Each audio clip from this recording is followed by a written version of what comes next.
Bonsoir, je suis heureuse de vous retrouver ce soir sur KTO, dans Lumière intérieure, où nous avons la joie et l'honneur de recevoir le journaliste et l'écrivain Sorge Chalandon. Bonsoir, Sorge Bonsoir. Chalandon. Merci de nous rejoindre sur KTO.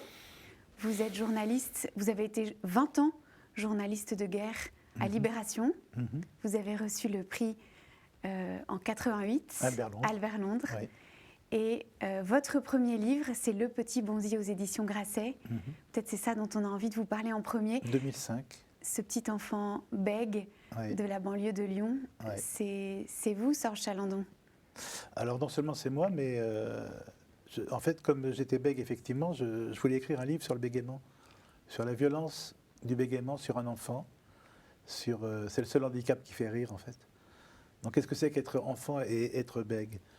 Et je ne savais pas encore que ce livre-là ouvrirait d'autres livres qui sont refermés maintenant avec le livre de Kells.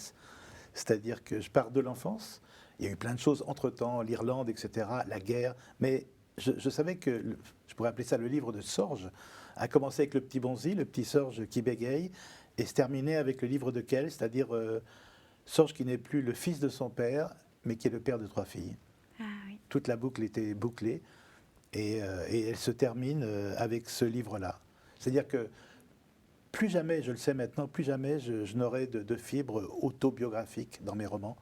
Soit je rentre dans la fiction pure, soit j'arrête. Et Le Petit Bonzi, c'était un pari? Enfin, vous vous êtes dit, j'ai envie d'écrire sur cette... Non, c'était pas un pari, c'était surtout pas écrire un livre, que sais-je, sur le bégaiement, par exemple, parce qu'on ne sait pas.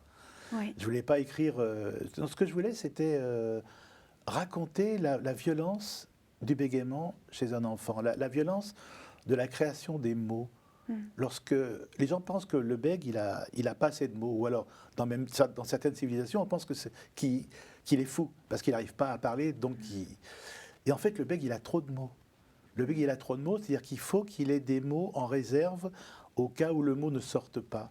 Si le mot rouge ne sort pas, il faut avoir grenat, carmin, il faut avoir garance, il faut avoir pourpre. Et plein de mots qui remplacent le mot rouge, quitte à s'éloigner du mot, et on peut terminer avec jaune, parce que jaune est plus facile de dire que le R de rouge. Et c'est ça que je voulais faire. C'est-à-dire que les gens savaient que j'étais bègue lorsque j'étais jeune. Lorsque j'étais jeune, j'étais très très bègue. Lorsque j'étais jeune, lorsque j'étais au journal Libération, mais c'était un moyen de dire c'est comme ça. Et au lieu qu'on me dise ah tu es bègue ou ah tu as été bègue, faire un livre en disant je suis bègue et alors voilà. Et au fond, vous dites même que c'est la source d'un talent. Avoir tous ces mots en réserve, c'est peut-être ça qui fait que vous écrivez. En tout cas, c'est bizarre parce qu'on me dit parfois que j'ai un style, mais c'est pas un style lorsque j'écris. C'est pas un style, c'est le style, ou alors c'est un style bègue. C'est-à-dire qu'il y a 2 choses que le bégaiement m'a appris. D'abord, c'est le poids des mots. Oui. Comme les mots sont importants. Je t'aime, c'est énorme. Je t'aime beaucoup, reste plus rien. Donc il faut toujours aller à l'os de la phrase, à l'os du mot. Il ne faut pas jouer avec les mots, il faut les respecter. Tant que je respecte les mots, je ne bégaye pas. Deuxième chose que le bégaiement m'a appris aussi, c'est cette concision dans la phrase, que je sois en train de parler, l'oralité, ou alors en train d'écrire. Une phrase, je mets à l'abri derrière un point, je repars à l'assaut, mais à l'abri derrière un point. Donc effectivement, tous ces mots-là sont un peu, alors c'est un peu guerrier comme image, mais sont un peu comme des soldats, et je suis un peu comme leur officier, et je demande aux soldats d'attaquer, et ils y vont. Et les soldats qui ne peuvent pas attaquer, parce que le mot n'arrive pas, il faut que je trouve un autre mot, un autre mot, un autre mot. Mais ça, le petit Sorge, il a appris ça tout seul?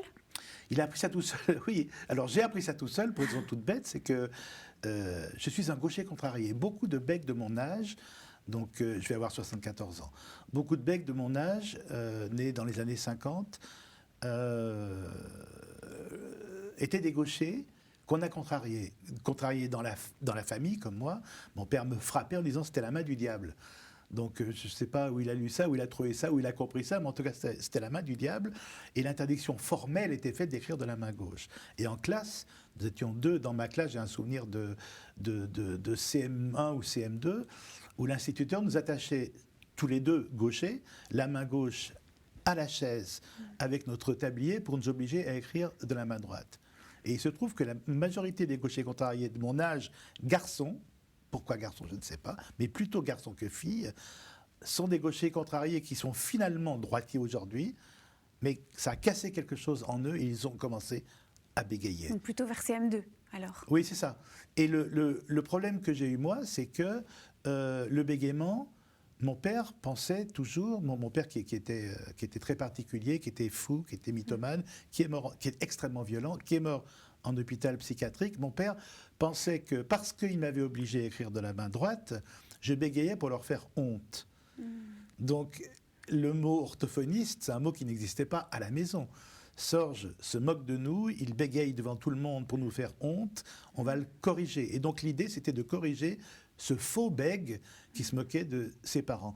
Donc non seulement les uns riaient de moi, les professeurs, quand je parlais, j'ai un souvenir extraordinaire, et là c'était en 4e ou en 5e.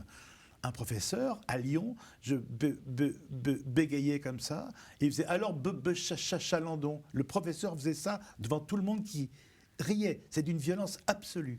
Et cette violence absolue m'a un peu entraîné parfois sur le chemin de la violence. C'est-à-dire que le seul moyen pour qu'ils se taisent, c'était de les faire taire. Parce que je n'avais pas les mots. J'aurais tellement adoré dire à quelqu'un, écoute, moi je suis bègue, c'est vrai, mais toi t'es moche. Et peut-être que moi ça passera, mais toi j'en doute. J'aurais tellement aimé avoir la réplique. Mais il n'y avait pas. Mais il n'y avait pas. Vous étiez brisé. J'étais brisé, donc parce que je faisais comme tous les gamins maltraités dans les cours de récréation, ben je tapais. Et ça s'arrêtait parce que les gens, finalement, au lieu de m'aimer, ils avaient peur, mais c'est pas que ça m'allait. Mais c'est que j'avais pas d'autres moyens. J'étais tellement isolé, tellement seul, tellement martyrisé par les autres, par mon père, par les professeurs qui ne comprenaient pas, que finalement j'avais l'absolue certitude qu'il fallait que je m'en sorte par moi-même, tout seul, comme un grand. Mais comme un grand désaxé, mais comme un grand quand même. Vous êtes venu sur KTO en 2021, je crois. Oui. Et vous étiez au moment de la sortie de Enfants de Salaud. Oui. Et la journaliste vous a demandé, parce que Enfants de Salaud, c'est donc l'histoire de votre père. Absolument, et la découverte Voilà, c'est important. C'est pas moi qui dis que je suis un enfant de salaud, c'est mon grand-père qui dit ça. Qui, sachant que mon père disait qu'il était un grand résistant alors qu'il ne l'était pas, disait en fait, Sorge, tu es un enfant. Et vous ne saviez pas, évidemment. Et donc c'est l'histoire de cette découverte de qui est votre père. Oui. Et la journaliste vous a dit, mais maintenant, Sorge Chalandon, vous en avez fini avec votre père, et vous avez dit oui. Oui. Et en fait, on le voit réapparaître là dans le livre de Kels. Il s'appelle L'autre. Il s'appelle L'autre avec un grand A majuscule. C'est-à-dire que dans ce livre, ce livre-là, pourquoi je l'ai écrit, c'est très particulier. Je l'ai écrit parce que j'ai écrit des livres sur l'enfance. Ouais. J'ai écrit des livres après sur la guerre, sur l'Irlande, sur la trahison, sur le Liban, etc. Le quatrième mur. Et puis, voilà. Et ce que me demandaient les gens, c'est mais comment est-ce qu'on arrive à être... comment est-ce qu'un enfant battu arrive à entrer, par exemple, au journal Libération que vous avez fait? Qu'est-ce qui s'est passé entre-temps? Et entre-temps, il fallait que... je le raconte. Mais il y a quand même cette fuite de l'autre pendant tout le livre de Kels. Alors il y a la fuite de l'autre, mais aussi l'autre. Bien sûr. Mais je sais que cette fuite de l'autre se terminera sur la dernière page par refermer le livre depuis le Petit Bonzy. C'est-à-dire que depuis le Petit Bonzy, maintenant c'est Kels. Kels qui était le nom de rue que je m'étais donné. Oui. J'ai été sans domicile fixe pendant 1 an. Et le nom de rue que je m'étais donné, c'était Kels. Donc voilà, maintenant je crois que tout est dit, et je ne peux plus revenir, je ne peux pas décemment revenir devant les lecteurs avec l'histoire de mon cousin ou et peut-être que vous pouvez dire aux téléspectateurs pourquoi l'autre avec un grand A. Pourquoi l'appelez-vous comme ça dans ce livre? Parce que l'autre sans grand A aurait impliqué quelque chose. L'autre méchant, l'autre pervers, l'autre fou. Et pourquoi l'autre? Parce qu'il vous est totalement autre. Il met autre, totalement il étranger. Met inconnu, il met étranger. Oui. C'est l'autre. Donc on comprend l'autre parce qu'on a lu Enfants de Salaud. Enfin, on comprend ce surnom. Oui, mais ça me dérange pas. C'est-à-dire que tous mes romans sont indépendants les uns des autres. Oui, ça tout à fait. Mais c'est vrai que lorsqu'on lit le livre de Kels, moi c'est ce que des gens m'ont dit, ils sont un peu étonnés. Ils aimeraient à la fin du livre de Kels savoir au fait c'était qui l'autre. Et là, ils savent qu'il y a une littérature abondante, malheureusement, sur celui que je n'ai jamais pu appeler papa. Oui. Alors peut-être qu'on peut parler de l'actualité qui est douloureuse pour vous, Sorge Chalandon, avec la violence de ce qui se passe pour vous chez Grasset. Vous vouliez en dire quelques mots? Quelques mots simples. Ça fait 3 ans maintenant que M. Bolloré a repris Hachette, qui publie notamment Grasset. Et ça fait 3 ans que des gens dans les salons du livre, à droite, à gauche, dans les rencontres, me disent « Mais pourquoi tu restes chez Bolloré ?» Et ma réponse était toujours « Je ne suis pas chez Bolloré. Je suis chez Olivier Nora, qui est le patron de Grasset. Bolloré, je ne sais pas qui c'est. Tant qu'Olivier Nora protégera nos textes, tant que Grasset éditera nos textes, je ne bougerai pas. Mais, disais-je, un peu fanfaron, mais si on touche à un cheveu d'Olivier Nora, je m'en irai. » On a touché un cheveu d'Olivier Nora, je suis parti. Mais ce qui me bouleverse, je crois, il y a 2 choses qui me bouleversent. Une chose plus générale qui est la réponse extrêmement violente des réseaux sociaux, notamment sur les germano-pratins, pour moi, Flore, c'est pas le Flore. Pour moi, Flore, c'est un prénom de femme. C'est-à-dire que l'on nous prête une sorte de caste. Je suis pas dans une caste. Je suis journaliste, j'élève mes filles, je fais à dîner le soir. Je suis pas dans une caste.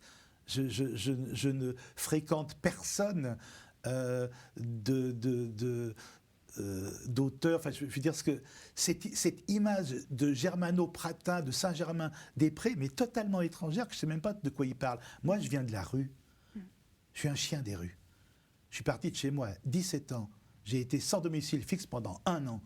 J'ai été obligé de tout apprendre. Ce que c'était que la beauté, ce que c'était que la morale, ce que c'était que la dignité.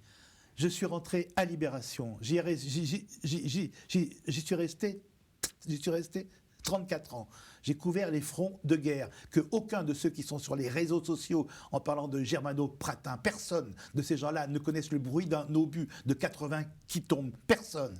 Et ensuite, j'ai eu envie de parler du petit Bonzi qui était le petit Sorge qui bégayait. Et puis, j'ai fait 12 romans avec des gens formidables, pas des gens éditeurs simplement, des gens qui connaissent les textes, qui savent ce que c'est que le pouvoir de la littérature.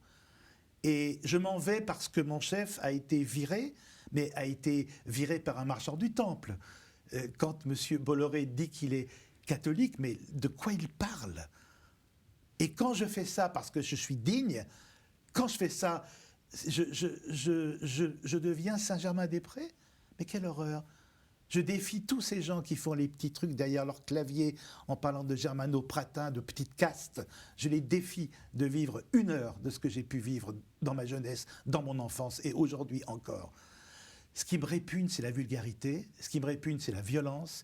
Et ce qui me répugne, c'est le mépris avec lequel tout cela s'est passé. Monsieur Bolloré, c'est son empire, c'est son entreprise. Il fait ce qu'il veut. Mais je peux dire que, comme Jacques Brel, on fait ce qu'on peut, mais il y a la manière. Et cette manière-là, je la déteste. C'est tout. Mais je suis orphelin d'idéologie, oui. Je suis orphelin de littérature, et je me retrouve en fait dans la rue, un peu comme Kels. Alors, pas pareil, parce que je n'en suis ni à voler un fruit, ni à mendier mon pain, mais j'ai le même désarroi qu'après avoir quitté ma famille à 17 ans, et de me retrouver dans la rue seul. Et surtout qu'on ne me dise pas « tu vas rebondir ». Parce que quand j'entends ça, je me dis « c'est bizarre ». Je suis au bord d'une tombe, la tombe des éditions Grasset, et je ne peux pas entendre quelqu'un qui me dit « tu vas rebondir ». Je dois faire mon deuil. Et ce deuil-là prendra le temps que ça devra. Merci Serge Chalandon. Mais je vous en prie. Alors on va passer maintenant aux mots, vous connaissez, on va faire comme avec votre ami Jacques, on va jouer aux mots. On va jouer aux mots. Vous allez peut-être devoir deviner le premier que j'ai trouvé pour vous. Non. Non. Donc vous allez avoir 4 mots et vous allez les commenter et les éclairer comme vous voudrez. D'accord. À tout de suite. À tout de suite.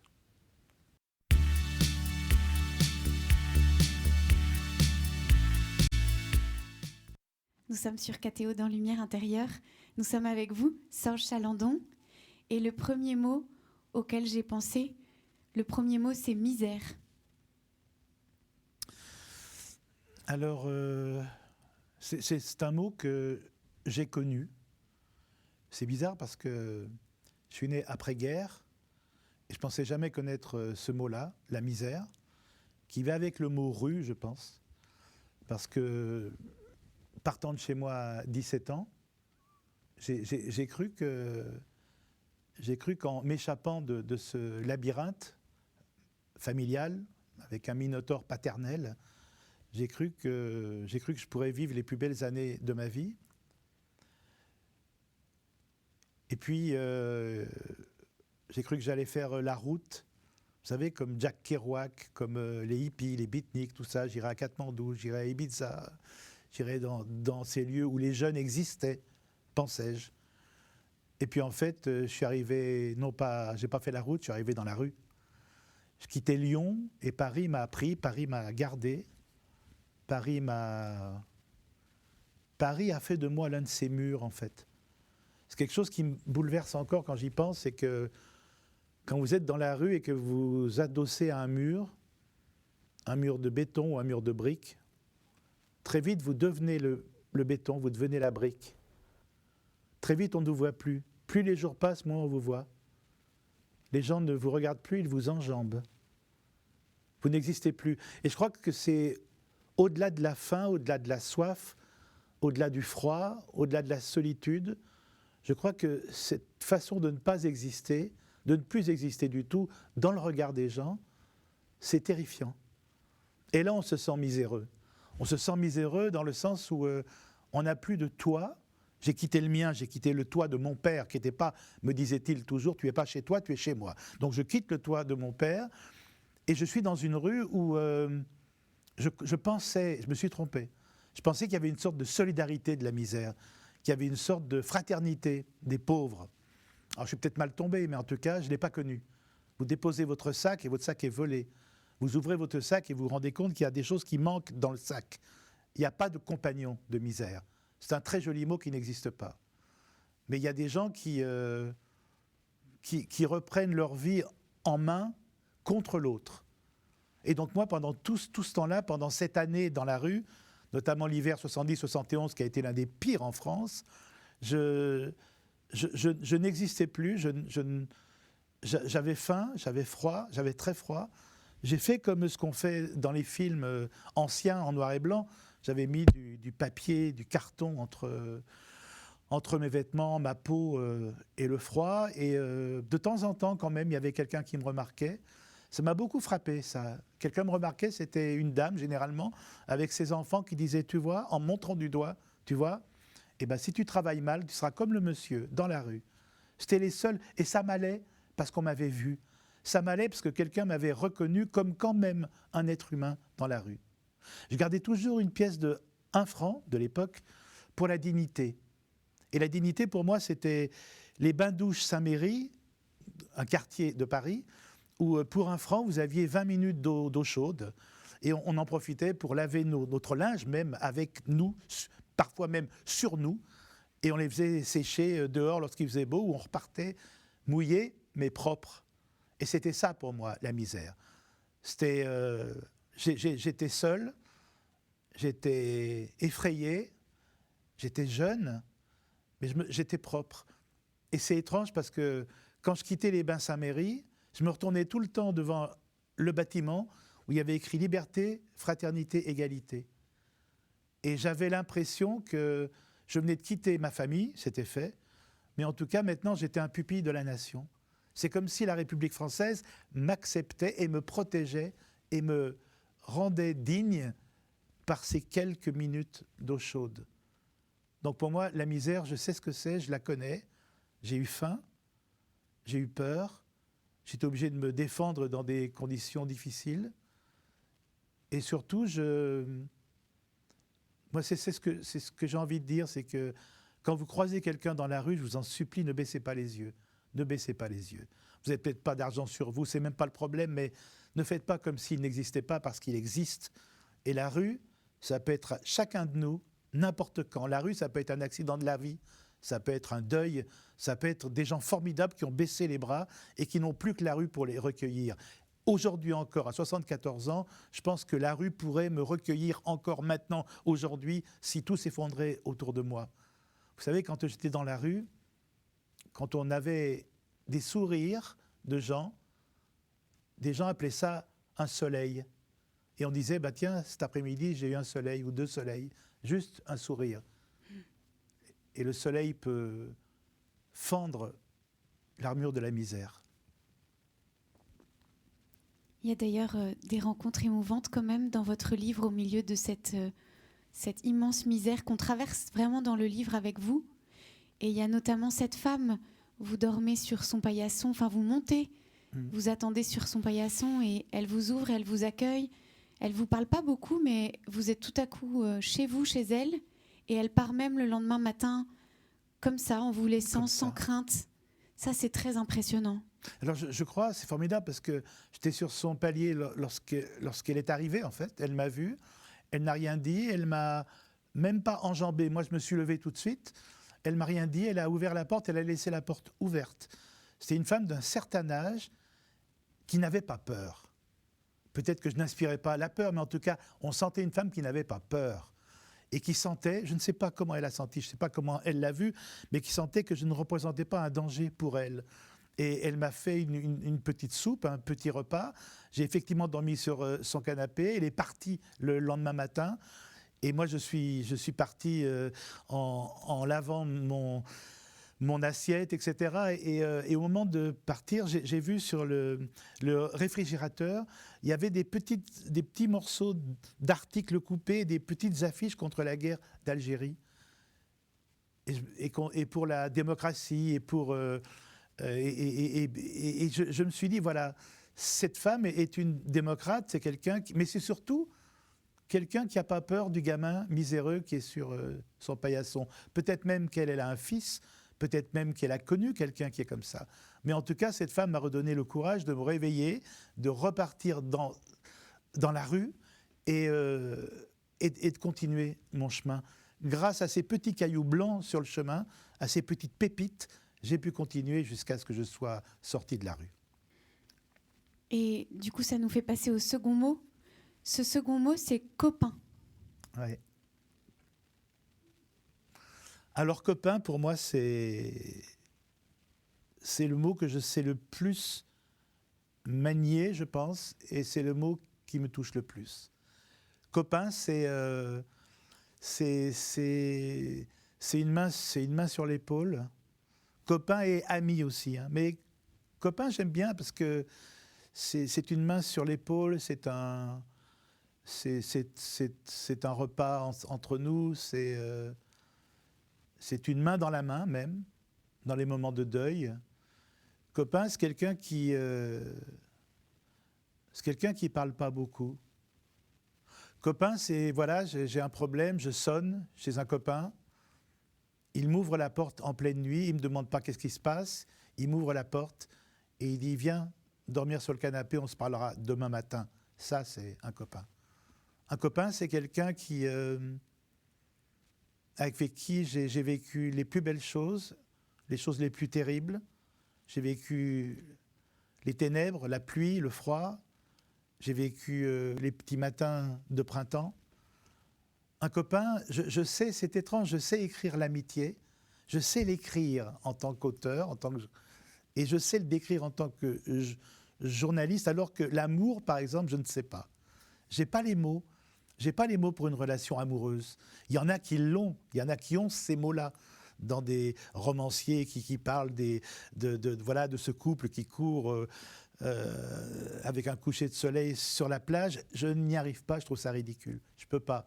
En revanche, un silence de copain, un regard de copain, un souffle de vie de copain, pour moi, c'est extraordinaire. Et avec un copain, je me sens moins seul. Avec un copain, j'ai pas besoin de mots. Les silences de copains, c'est une chose qui est pour moi le plus riche au monde. On est ensemble dans une situation grave, dure, difficile, et on se tait parce qu'on n'a pas besoin de se parler, parce qu'on sait exactement ce que l'autre pense. Un copain, c'est lorsqu'on est deux et lorsqu'on est un. C'est très rare, c'est comme un ami. Mais je trouve que copain, c'est encore plus fort qu'ami. Parce que dans copain, on a traversé des choses ensemble qui sont difficiles. Et c'est pour ça que moi, j'ai des amis, donc, et lorsqu'on se croise, on dit « Salut, copain ». Et je trouve ça très beau. Et copain, c'est aussi un mot que l'on avait lorsqu'on était militant. On n'était pas des camarades, on n'était pas des compagnons, on était des copains. Alors ça fait un peu le temps des copains pour les plus âgés, mais c'est tellement beau que je revendique ce mot encore aujourd'hui, et je vous remercie de me le montrer parce que c'est magnifique. On sent dans le livre que c'est quand même ça qui vous a sauvé. Enfin, c'est ça qui apparaît comme une main tendue dans le noir. Alors, j'avais 2 problèmes. Le problème, c'était que ma main, c'était un poing. Donc, il fallait que j'ouvre le poing et que je tende la main, ce qui était très, très difficile. Et l'autre problème que j'avais, c'est que toute main tendue, j'avais peur qu'elle se transforme en poing. J'ai jamais connu la main de mon père. J'ai connu le poing de mon père. J'ai encore, quand j'ai écrit, par exemple, L'Enragé, mon avant-dernier roman, pour décrire la morsure de la boucle de ceinturon de mon père dans mon dos d'enfant, je ne pouvais pas l'écrire si je ne l'avais pas vécu. Et donc, je ne peux écrire que ce que j'ai vécu. Et je peux écrire que ce que j'ai vécu, ce qui restreint ma capacité de romancier, puisque moi, je ne peux pas inventer la ville de Rome. Il faut que j'y aille à Rome. Il y a des gens qui me disent, mais le romancier a tous les droits, invente la ville de Rome. Je ne peux pas. Moi, j'ai besoin que chaque rue, chaque trattoria, chaque pizzeria soit la bonne. Les copains, pour moi, d'abord, ils m'ont sauvé la vie, ils m'ont sorti de la rue, ils m'ont donné un toit, et surtout, ils ont fait mieux que ça, plus que ça encore. Ils m'ont montré ce que la lumière était.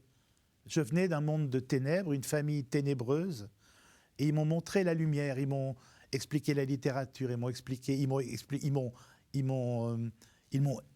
m'ont éduqué en littérature, en cinéma, en peinture, en sculpture.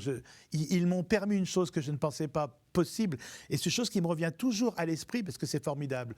Mon père détestait la culture. Comme Baldur von Schirach, il disait en gros, quand j'entends le mot culture, je sors mon revolver. Et je ne pensais pas, moi, que j'aurais pu, et grâce aux copains j'ai pu le faire, être un jour au Louvre devant une toile de maître et pleurer. Qui aurait pu penser que j'aurais pu pleurer devant une toile de maître? Et je ne savais pas que ça existait. Et grâce aux copains, je sais ce que c'est que la musique, je sais ce que c'est que la littérature, je sais ce que sont les mots, je sais ce que c'est que la beauté. Les copains m'ont ouvert un chemin vers l'avenir qui a été brillantissime. C'est grâce à eux que je suis là encore aujourd'hui, aux copains. Vous pleurez la première fois, je crois, devant une œuvre d'art de Eugène Carrère. Oui. La tendresse de cette mère pour son enfant, oui. C'est ça la première œuvre d'art qui vous percute le cœur? Oui, qui me percute parce que je l'avais mal comprise. J'avais compris que c'était une maman qui était en train de réconforter son enfant très pâle, qui était en train de mourir. Et en fait, c'est l'enfant qui réconforte sa mère qui est en train de mourir. Je n'avais pas compris. Mais quand j'ai compris ça, c'était tellement immense.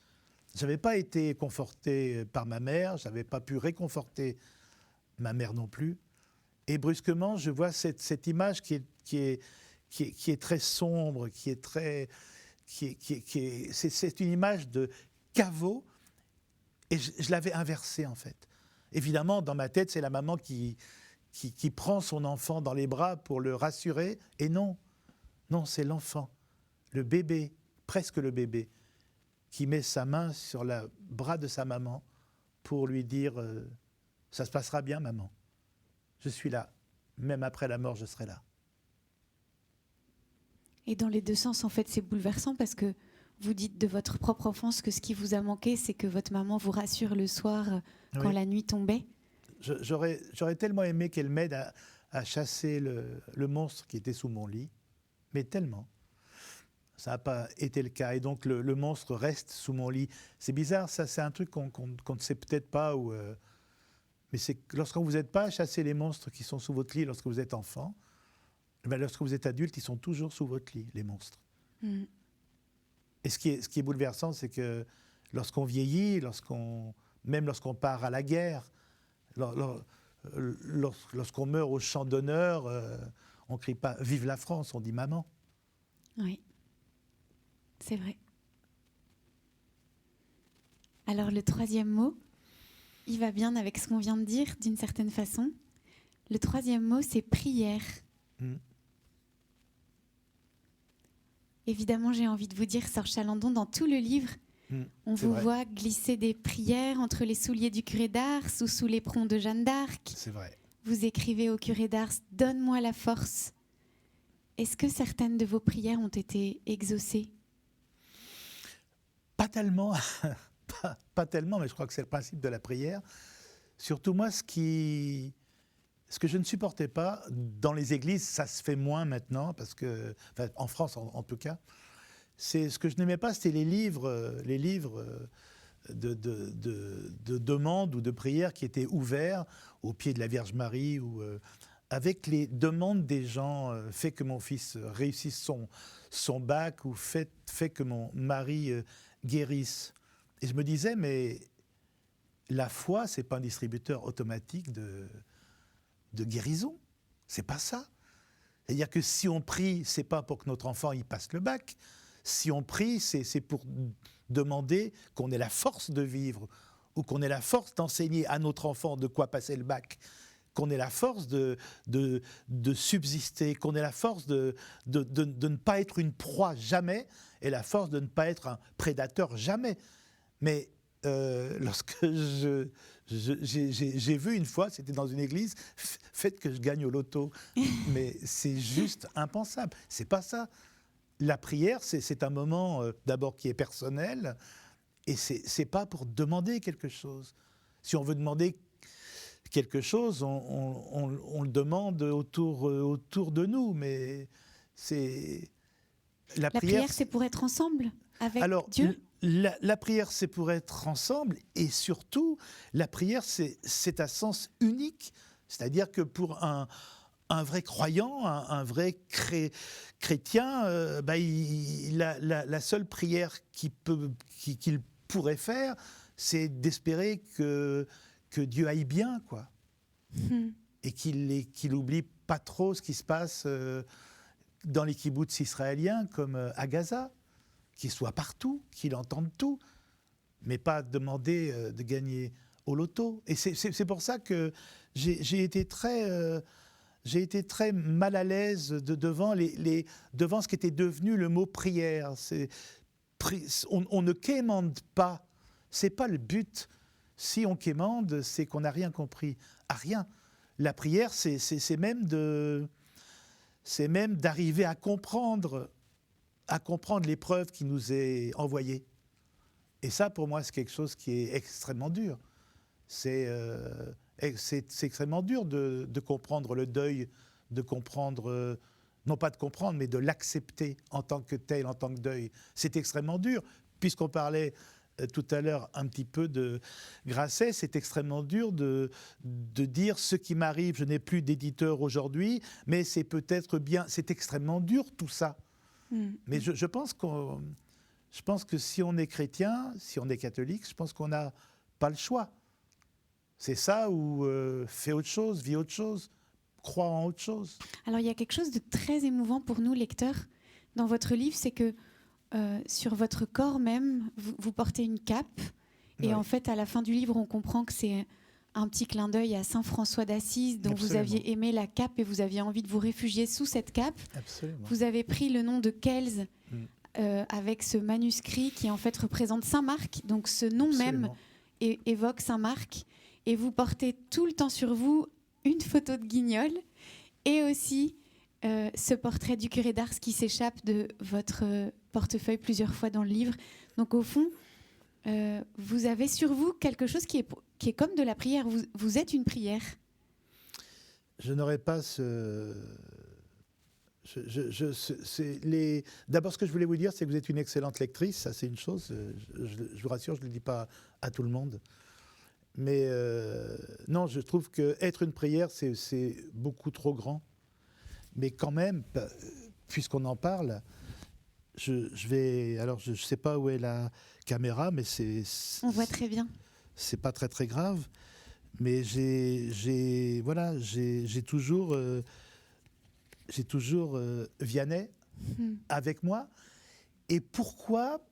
Parce que ça va au-delà de la prière. J'aime bien ce petit curé crotté avec son aube mitée, avec ses gros brodequins, qui prétendait se battre à main nue contre le diable. J'aime bien le fait que dans les églises, il soit un peu dans l'ombre, il n'est pas en majesté.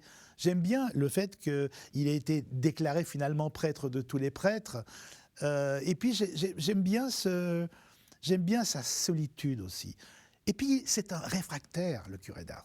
C'est-à-dire qu'il n'a pas voulu aller faire la guerre, etc. C'est-à-dire qu'il a fait des choses qui ne sont pas formidables. Il a envoyé son frère à sa place. Mais j'aime bien ce saint homme et cet homme saint. Et donc, je ne pourrais pas avoir sur moi la photo, même s'il est formidable, de quelque cardinal que ce soit en conclave sortant de table. Non, le curé d'Ars, ce que j'aime chez lui, c'est qu'il me rappelle la rue, il me rappelle la pauvreté, il me rappelle le copain et il me rappelle la misère. Donc au fond, en vous entendant, on se dit prier, c'est être avec tout cela qu'on aime en fait, être oui, avec eux. Oui, et même s'ils ne le savent pas, surtout s'ils ne le savent pas, parce qu'on ne prie pas pour être su, pour être connu, pour être entendu. C'est quelque chose qui est absolument intime. C'est bizarre, je vais vous dire une petite chose toute bête, mais je crois que c'est une petite anecdote qui devrait plaire aux auditeurs de KTO, aux téléspectateurs. Je suis au Canard enchaîné, qui est plutôt un journal, surtout au début, où les prêtres étaient habillés de noir comme des corbeaux sur leur vélo, etc. Deux fois, depuis que j'y suis, au Canard enchaîné, je suis depuis 17 ans, 2 fois nous avons eu des amis qui ont eu des problèmes en danger de mort. Et avec deux ou trois copains du Canard, des journalistes du Canard, on a été priés. Je ne donne pas leur nom parce qu'on a été brûlé un cierge et on a, comme ça, c'était même pas un geste dévot, c'était comment nous rassembler et comment, même s'il ne le sait pas, mais comment dire à cette personne que nous étions là. Et je trouve ça beau et je trouve ça intéressant. Donc la prière, ça a quelque chose à voir avec l'amour. Avec l'amour, avec le partage et avec le don de soi. Je ne veux pas gagner au loto, s'il vous plaît. Vous voulez vous donner. Mais j'aimerais qu'un très très pauvre qui est au RSA et qui va être expulsé, un sans-papier afghan, gagne au loto. Bien sûr. Ça me ferait très plaisir.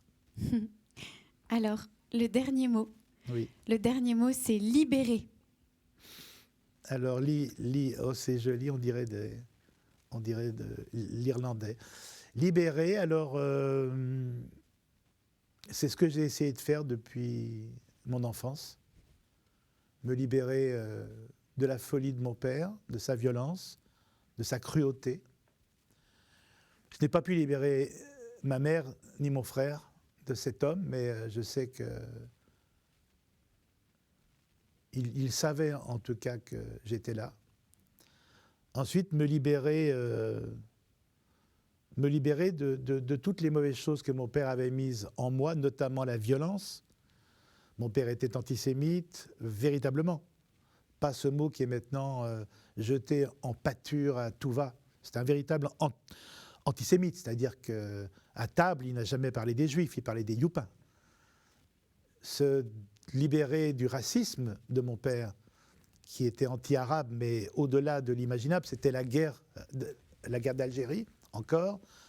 Se libérer surtout, pour moi, c'était la première chose, de la violence qu'il avait mise en moi. La violence qu'il avait mise en moi aurait pu ne pas me permettre d'être père. J'aurais pu reproduire.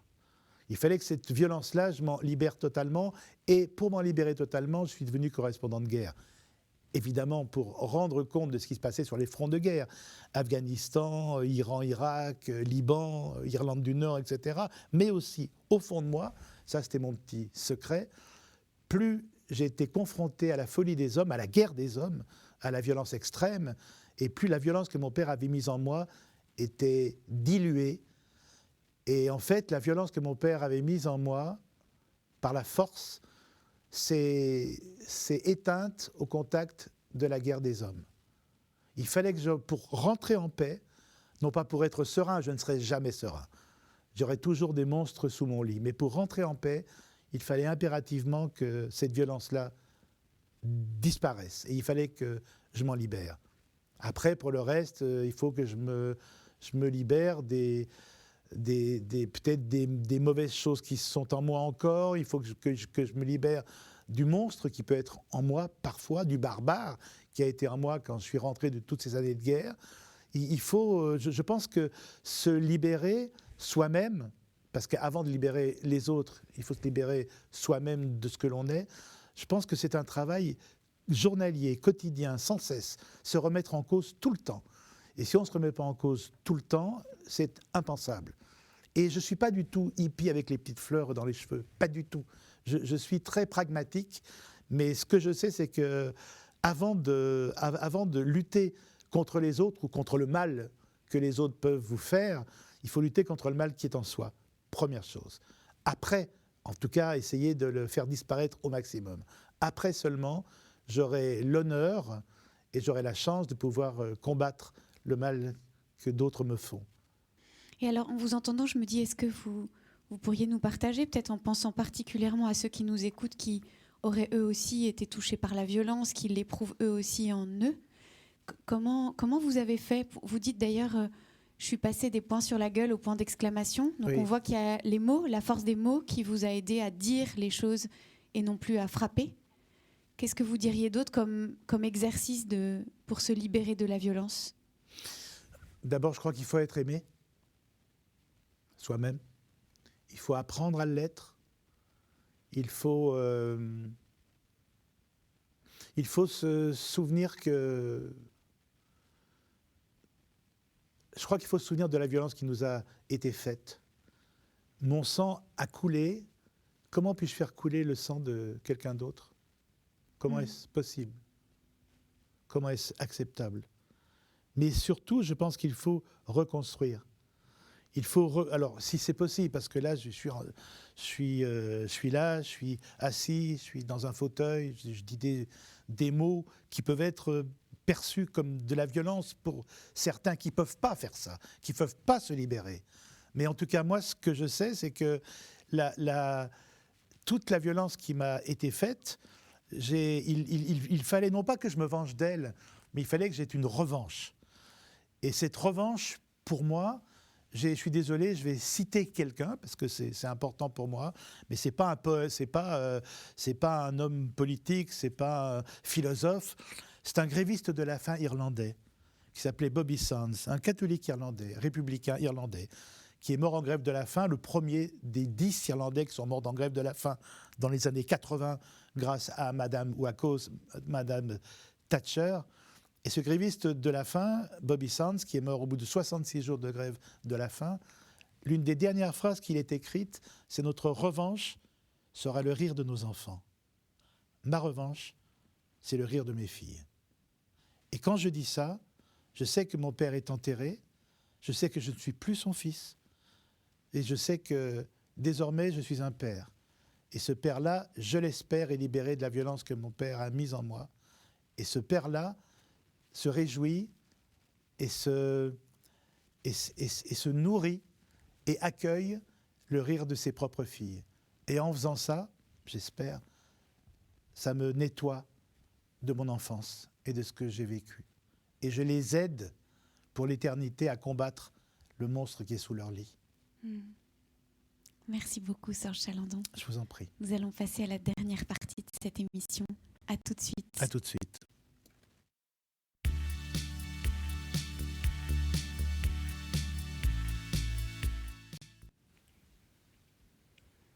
Alors, Serge Chalandon, ça s'est passé comment, les mots? Ben, ça allait, c'était les mots qu'il fallait.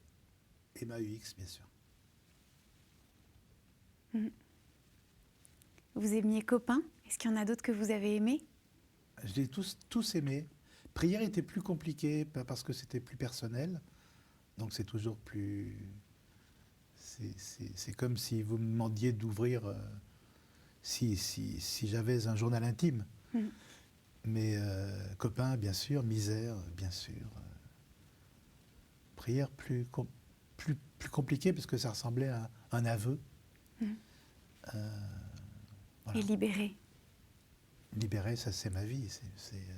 Non, c'est pas ma vie. C'est le chemin de la vie. C'est mon expérience. Oui. Ouais. C'est mon espérance parce que on n'est pas libéré. On continue de se laisser libérer. Oui, ouais. On essaie de l'être. Est-ce que vous pensez quand même que Dieu vous a libéré? Enfin, comment vous dire? Parce qu'on a l'impression en vous écoutant que ça a été beaucoup un combat de vous, un travail de vous, un exercice de vous. Est-ce que c'est aussi une grâce? Je ne sais pas. C'est très joli ce que je vais me dire parce que ce mot grâce, j'ai un souvenir avec Olivier Nora, PDG de Grasset, qui un jour, je lui rends un texte qui s'appelait « La légende de nos pères ». Le texte ne lui allait pas. Et il m'a dit, tu sais Serge, je pense que ce texte manque de grâce. Et pour moi, c'est la plus immense critique littéraire qui peut être faite à un texte. Et c'est vrai. C'est-à-dire que ce texte manquait de grâce, il a fallu que je le reprenne. Mais c'est formidable de dire ça, ce texte manque de grâce. Pour moi, c'était un mot qui me... Alors moi, ce que je sais, en tout cas, c'est que toute ma vie, j'ai accompagné des héros, des gens qui étaient mes héros. Et il y avait des héros religieux et puis des héros non religieux. Mais dire est-ce que c'est Dieu qui vous a libéré, je trouve ça c'est impensable. C'est-à-dire que je peux pas avoir cet orgueil-là. En tout cas, ce que je sais, c'est quand c'est en Irlande aussi beaucoup que j'ai eu ce contact, ce renouveau de foi même, dirais-je. Ce contact avec la foi, c'est parce que des gens, des catholiques romains, qui étaient opprimés à cause de leur foi, juste à cause de leur foi, pour moi,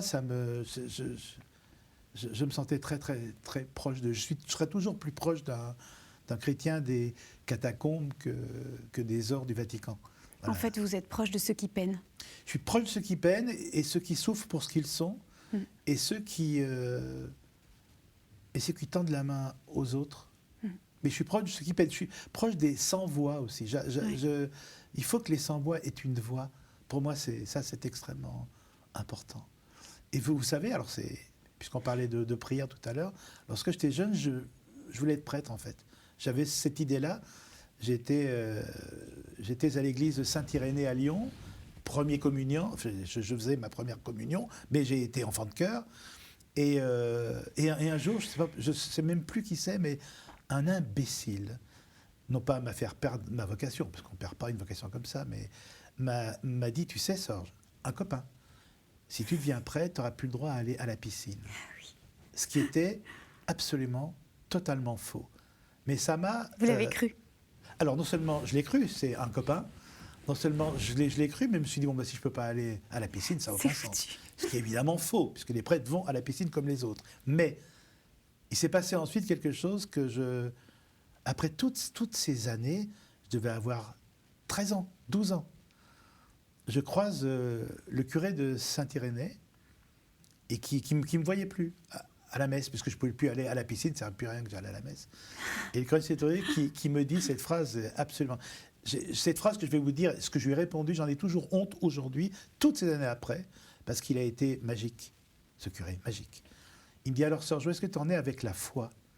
Et je le regarde un peu hautain, j'étais tout petit, il était grand, et je lui dis, voilà, c'est simple, chaque fois que je vois une croix, j'ai envie de cracher dessus.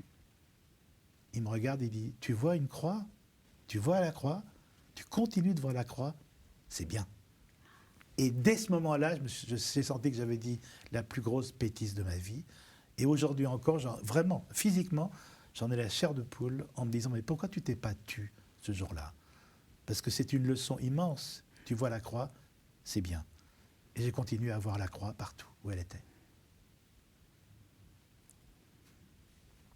Est-ce qu'on a envie de vous demander, vous croyez au ciel, au paradis? J'espère. Vous espérez? Oui, je suis... lorsque j'étais un militant plutôt de gauche dur, des copains disaient, mais t'es un Mao ou un catho, toi? Oui. Et ça m'allait très très bien. Oui. Donc je n'ai pas de... J'espère qu'il y aura une suite, parce que je sais que le ciel est aussi dans le cœur des hommes. Oui. Je sais que... Mais un jour où il y a vraiment plus de chagrin, vraiment plus de violence. Ça, c'est dans le cœur des hommes, je pense. Ça, vous pensez? Oui. Non, excusez-moi. Je continuerai de vivre dans le cœur de mes copains, par exemple. Ça sera et vous mon n'avez ciel à jamais moi. imaginé que vous pourriez rencontrer le curé d'Ars et qui vous ouvre ses bras et le grand manteau de Saint-François qui vous accueillerait? Non. Ça, non. Non, parce que non, je ne l'imagine pas, parce que ce serait une fois encore de l'orgueil. Mais si j'avais une possibilité d'avoir un repas avec quelqu'un, un magicien qui me dise avec qui tu aimerais déjeuner, c'est vrai que le curé d'Ars, ça serait bien. J'aimerais beaucoup, mais j'aimerais le mettre en concurrence avec quelqu'un d'autre, avec quelqu'un qui ne croit pas du tout. Et j'aimerais que ces deux hommes débattent, ou cet homme et cette femme débattent, et là je me régalerais de ce qu'ils auraient à dire. Mais je suis un cartésien qui a la foi. Je ne sais pas si c'est admissible, si c'est audible, mais c'est comme ça. Et quand je ferme... Alors, quand j'ai besoin, comme quand j'étais dans la rue, encore maintenant, quand j'ai besoin de silence de la rue, silence, plus de voitures, je rentre dans une église, je m'assieds, je réfléchis et je regarde les saints, je regarde la Vierge, je regarde les vitraux, et je me sens chez moi. Ça veut dire quoi? Ça veut dire que je crois pas? Ça veut dire quoi, en fait? Mais je me sens chez moi. Ça, c'est la maison. Oui. C'est une maison qu'aucun industriel ne pourra jamais m'enlever. Oui, c'est vrai. Et ne pourra jamais racheter non plus. Merci, Sœur Chalandon. Vous pourrez retrouver cette émission sur ktotv.com. Merci de cet émouvant entretien avec vous. Merci à vous de votre patience. On s'est régalés, nous, de cette belle rencontre qui nous a émus aussi, certainement. Merci beaucoup. Merci, Sœur Chalandon. Je rappelle votre actualité, le livre de Kelz, un livre vraiment bouleversant qui m'a énormément touchée, moi. Merci. Merci.